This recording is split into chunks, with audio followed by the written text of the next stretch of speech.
Hi guys, welcome back to my channel. आप देख रहे हैं स्नोबॉल प्रॉफिट्स। और अगर आप स्टॉक मार्केट के बारे में बिल्कुल बेसिक से सीखना चाहते हैं तो आप बिल्कुल ही सही जगह पर हैं। तो चलिए बिना किसी टाइम वेस्ट करे अपना आज का वीडियो शुरू करते हैं। तो गाइस, इस वीडियो में हम बात करने वाले हैं मूविंग एवरेजेस के बारे में।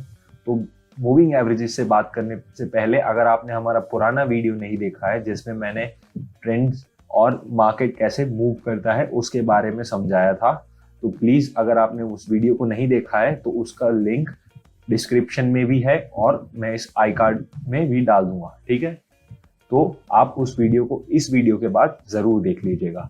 तो चलिए समझते हैं पहले मूविंग एवरेज क्या होता है।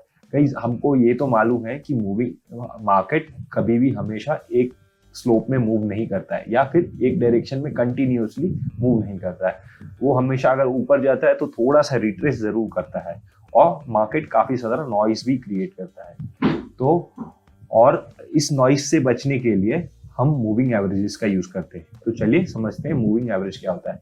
मूविंग एवरेज एक्चुअली में लास्ट जो ट्रेडिंग प्राइस होता है कुछ ड्यूरेशन का, उसका एक एवरेज कैलकुलेट करता है और उसे लाइन के फॉर्म में रिप्रेजेंट करता है। तो समझते हैं इसको और थोड़ा डेप्थ में जाकर। मान लीजिए कि एक 50 डेज का मूविंग एवरेज है, तो ये क्या करेगा कि लास्ट 50 डेज का जो प्राइस होगा उसका एक एवरेज निकालेगा और उसको एक लाइन के फॉर्म में रिप्रेजेंट करेगा। ठीक है गाइस। और दूसरी जो एक यूज होता है मूविंग एवरेज का, वो होता है सपोर्ट और रेजिस्टेंस की तरह एक्ट करता है। डायनामिक सपोर्ट और रेजिस्टेंस प्रोवाइड करता है एक मूविंग एवरेज। ठीक है, ये इस चीज को हम और आगे जाकर भी चार्ट में समझेंगे।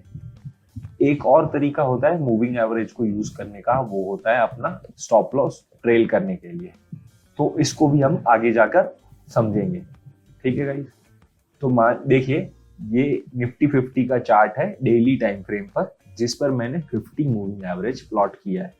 ठीक है, यहाँ पर आपको देख सकते हैं इस ब्लैक लाइन को, जो एक 50 मूविंग एवरेज है। ठीक है, तो अब हम बात कर रहे थे ट्रेलिंग स्टॉप लॉस की या पिछले थोड़े से समय पहले। तो यहाँ पर हमने देखा था कि मान लीजिए कोई भी एक स्टॉक है जिसमें आपने यहाँ पर एंट्री ली और आपने एज डिसाइड किया कि भाई जब तक ये स्टॉक 50 मूविंग एवरेज के नीचे क्लोजिंग नहीं देगा तब तक इस स्टॉक में से मैं एक्सिट नहीं करूंगा। तब तक मैं इस जो स्टॉक का ट्रेंड है और प्राइस का अपफ्लो है उसको मैं कैप्चर करूंगा। तो क्या होगा गाइस कि आप मान लीजिए कि यहाँ से ऐसे बड़ा प्राइस मूवमेंट को कैप्चर कर सकते हैं। तो इस तरीके से यूज किया जाता है मूविंग एवरेज को एज ए स्टॉप लॉस की तरह। ठीक है, और दूसरी बात होगी कि नॉइस को हटाने के लिए। तो आप देख रहे हैं कि मार्केट हमेशा ऊपर नीचे हुआ, लेकिन आप इस कंटिन्यूएशन ट्रेंड को राइड करने के लिए यूज कर सकते हैं मूविंग एवरेजेस को। दूसरा पॉइंट है सपोर्ट एंड रेजिस्टेंस। तो सपोर्ट की इन रेजिस्टेंस देखिए गाइस, यहाँ पर मार्केट में इस मूविंग एवरेज के नीचे प्राइस का ट्रेड कर रहा था। ठीक है, तो जैसे ही यहाँ पर आता है तो वापस गिर जाता है, यहाँ पर आता है फिर गिर जाता है, यहाँ पर था फिर गिर गया। और जैसे ही मार्केट ने इस प्राइस को क्रॉस किया तो देखिए जब भी ये मूविंग एवरेज के पास जाएगा तो वहां से उसे सपोर्ट मिलता है। तो इस तरीके से मार्केट में moving averages support and resistance की तरह काम करते हैं। ठीक है, तो चलिए अब समझते हैं टाइप्स ऑफ मूविंग एवरेज। तो देखो मूविंग एवरेज तो बहुत सारे होते हैं, लेकिन ज्यादातर जो यूज किए जाते हैं वो दो तरीके के होते हैं। ठीक है, सिंपल मूविंग एवरेज और एक्सपोनेंशियल मूविंग एवरेज। पर्सनली मैं एक्सपोनेंशियल मूविंग एवरेज को यूज करता हूं और इसको यूज करना मैं आपको अभी सिखाऊंगा। तो चलिए अब समझते हैं मूविंग एवरेज को चार्ट पर कैसे यूज करना है। इसके लिए आपको एक वेबसाइट पर आना पड़ेगा जिसका नाम है ट्रेडिंग व्यू। तो आपको क्या करना है, सबसे पहले गूगल में जाकर ट्रेडिंग व्यू लिखना है। जैसे ही आप ट्रेडिंग व्यू लिखेंगे तो आपको ये पहली वेबसाइट मिलेगी। ठीक है, ये एक चार्टिंग प्लेटफॉर्म है जिसको मैं पर्सनली यूज करता हूँ और दुनिया के बहुत सारे अच्छे अच्छे ट्रेडर्स भी यूज करते हैं। तो चलिए इस पर जाते हैं। तो जैसे ही आप यहाँ ये ट्रेडिंग व्यू की वेबसाइट खुलेगी तो आपको यहाँ पर किसी भी स्टॉक का नाम या इंडेक्स का नाम या क्रिप्टो करेंसी यहाँ पर सब कुछ दिखता है। ठीक है, तो यहाँ पर मैं लिख देता हूँ एक इंडेक्स का नाम जिसका है निफ्टी, हमारा इंडेक्स। तो जैसे ही हम इसे खोलेंगे तो ये निफ्टी का चार्ट हमें दिखाएगा। देखिए गाइस, इस पर मैंने 50 EMA प्लॉट किया हुआ था, ठीक है। तो सबसे पहले मैं सब चीज़ों को रिमूव कर देता हूँ और बताता हूँ आपको कि कैसे 50 EMA को प्लॉट किया जाता है या फिर किसी भी EMA को प्लॉट किया जाता है, ठीक है, और कौन कौन से पीरियड का एक्सपोनेंशियल मूविंग एवरेज मैं यूज करता हूँ। तो सबसे पहले आपको यहाँ पर आना है, ठीक है। FX या लिखा है और इंडिकेटर्स लिखा है, ठीक है। ये फ्री वर्जन है, तो फ्री वर्जन में हम 3 इंडिकेटर्स लगा सकते हैं, इसीलिए मैं आपको अभी 1-2-3 मूविंग एवरेज लगाकर दिखाऊंगा और इसको कैसे यूज करना है वो भी बताऊंगा। तो ठीक है, जैसे ही आप क्लिक करेंगे तो ये एक मेन्यू खुलेगा, इसमें आपको लिखना है EMA। EMA होता है एक्सपोनेंशियल मूविंग एवरेज, ठीक है। आप इसको क्लिक करेंगे तो देखिए यहाँ पर एक चीज लग जाएगी, जितनी बार क्लिक करेंगे उतनी बार लग जाएगी। देखिए 3 बार मूविंग एवरेज लग चुका है, ठीक है गाइस। तो अब सबसे पहले आपको इसमें सेटिंग्स में जाना है।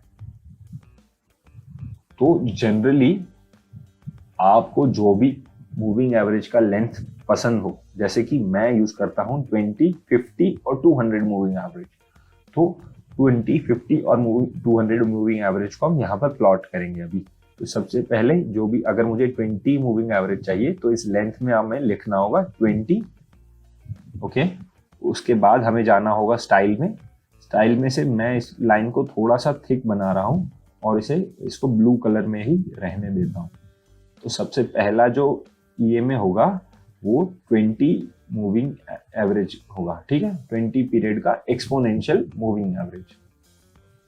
अब अगर दूसरा है तो दूसरे पे इनपुट पे जाते हैं और यहाँ पर लेंथ लिखते हैं 50 EMA, 50 का लेंथ हमने सिलेक्ट किया है, ठीक है। यहाँ पर मैंने कलर चूज कर लेता हूँ, कलर में इसको ब्लैक दे देता हूँ, ओके। तो मैंने ब्लैक चूज किया है, थोड़ी सी थिकनेस बढ़ा लेते हैं और ये देखिए गाइस, ये आप देख सकते हैं ये ब्लैक कलर में 50 मूविंग एवरेज आ गया है, ठीक है।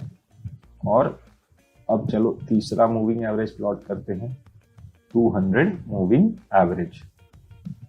तो स्टाइल में जाकर फिर से लेंथ बढ़ा लेते हैं, ओके। यहां से अनहाइड कर देते हैं। देख सकते हैं गाइस, ये जो येलो लाइन है, सॉरी ग्रीन लाइन है, ये 200 मूविंग एवरेज को दिखा रहा है, ब्लैक लाइन 50 मूविंग एवरेज को दिखा रहा है और ब्लू लाइन 20 मूविंग एवरेज को दिखा रहा है। चलो एक और खास बात बताता हूं मैं आपको, इसको रटना नहीं है गाइस, इसको समझने का एक आसान तरीका है। जो प्राइस ये कैंडल्स के पास में होगा, सबसे पास में, ठीक है, वो शॉर्टर पीरियड का मूविंग एवरेज होगा। जैसे कि 20 EMA है, वो 50 से छोटा है, ठीक है, तो 20 वाला उसके पास में होगा और 50 है वो थोड़ा सा बड़ा है तो प्राइस से थोड़ा सा दूर होगा, और 200 है तो ये और बड़ा है इसीलिए प्राइस से काफी दूर है, ठीक है गाइस। ये था एक बेसिक ओवरव्यू मूविंग एवरेजेस का, और इस तरह से हम मूविंग एवरेजेस को यूज कर सकते हैं अपने ट्रेडिंग के लिए। तो आई होप आपको ये सिंपल सा एक्सप्लेनेशन समझ आया होगा, और अगर आपको समझ आया है तो प्लीज इस वीडियो को लाइक, शेयर और मेरे चैनल को सब्सक्राइब करना मत भूलिएगा। और अगर आप मुझे डेली फॉलो करना चाहते हैं तो मेरा इंस्टाग्राम हैंडल का लिंक डिस्क्रिप्शन में है, वहां पर जाके आप मुझे फॉलो कर सकते हैं। थैंक यू गाइस, इस वीडियो में इतना ही, मिलते हैं अगले वीडियो में।